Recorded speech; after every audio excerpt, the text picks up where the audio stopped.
I was just thinking, going back to the valuation of, Mount Casemiro and Bruno Fernandes at 172 million.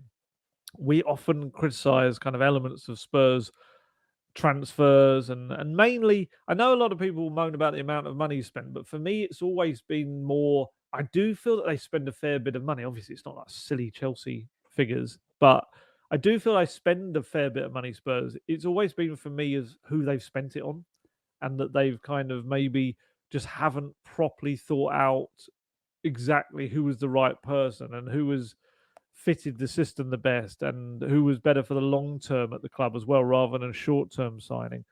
But then you've got to look at people like Basuma and Maddison, where they've come in and they've got two players in the last year of their contract for 30 and 40 million pound respectively. Both players look like 100 million pound players yesterday. Both of them Saturday looked absolutely incredible. And Pape Matar, like you said, under 15 million pounds. And if he was playing for Brighton, yeah, Chelsea would be signing him for 100 million probably, wouldn't they? Because pretty much it seems like everyone that plays for Brighton right now is going to be getting the attention of Chelsea or Liverpool. Because, yeah, and I think, to me, there's some. I still don't understand why people didn't go for Maddison. I'm delighted they didn't.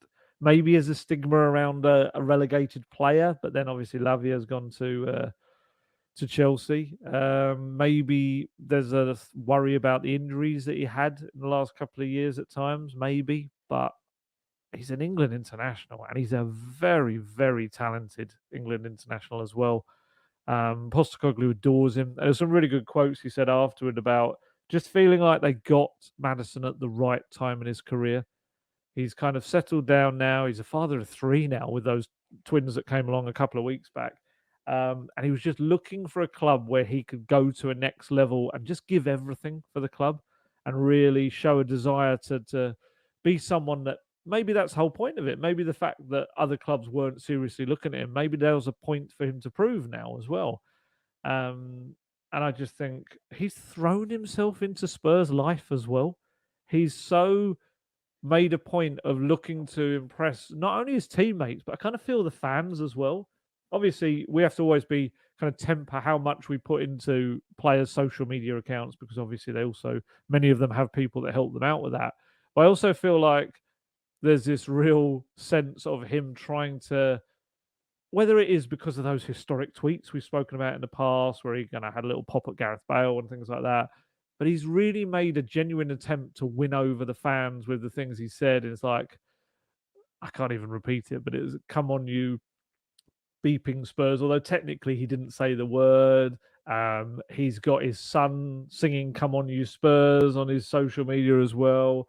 Yesterday, he replied to someone saying, "Just to make it very clear, I've never been a gooner," and things like that. And it's like little things that are such tiny little things, but actually make a big difference, and they spread among the fans. And I think with the teammates, he's really quickly, and this is, I think we all kind of saw Maddison as maybe a bit of a lad, didn't we? We saw him as one of those guys that maybe just enjoyed himself a lot around the game. He kind of had that Grealish kind of idea to him as well, I suppose. But from everything that's kind of coming out of Spurs and Postecoglou said it, so it's not like it's like top secret information. He's really applied himself at Spurs, really been a leader, and that's why he's got this vice captaincy role, having only been at the club for a month or so, and has just looked to, I think he and Sonny were both excellent in that regard on Saturday, in being experienced heads, really kind of pushing on, especially down that left flank when you had Udogie and Van der Ven, 20-year-old, 22-year-old, and obviously you got Sarr in the team as well. I thought they were really good at kind of talking a lot of the younger players through the game. And yeah, I've been so impressed with Maddison. I hope that these scans show nothing of any serious nature, because, again, he could really be like the missing link, I think, for Spurs this season, in terms of the playmaker, the creative player that also has.